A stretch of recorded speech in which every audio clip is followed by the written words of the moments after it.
Imagine this. You stand in a crowded room, surrounded by laughter, yet every word feels like a needle pressed into your skin. A careless remark lingers in your mind for days. A stranger's glance becomes a silent judgment.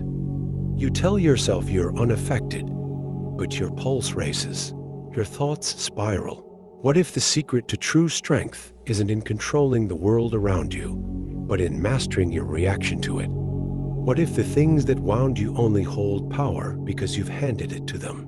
Friedrich Nietzsche once wrote, "Nothing burns you but your own thoughts." What if you could walk through fire and feel nothing at all? The torment isn't in the insult, the betrayal, or the chaos of the world.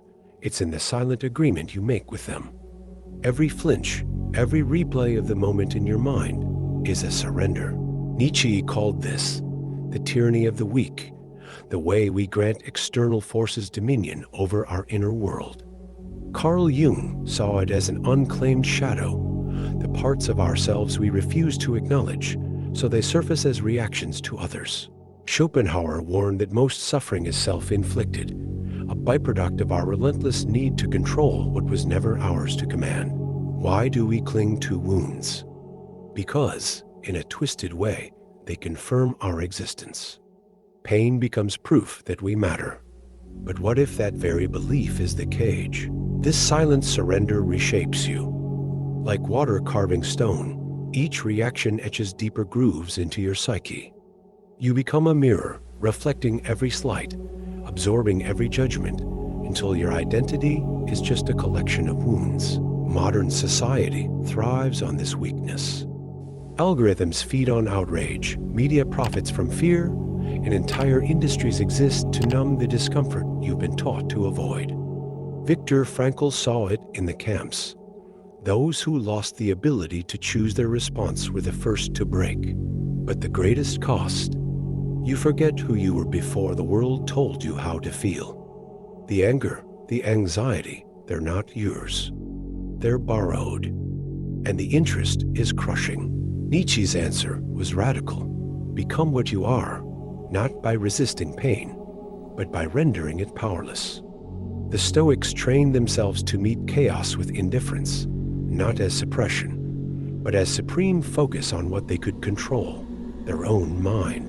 This is the art of acting as if, when insults come, respond as though they were spoken in a language you don't understand. When fear arises, move through it like a ghost walks through walls, untouched, because you know its substance is illusion. Test it. Next time tension coils in your chest, ask, what if I pretended it wasn't there?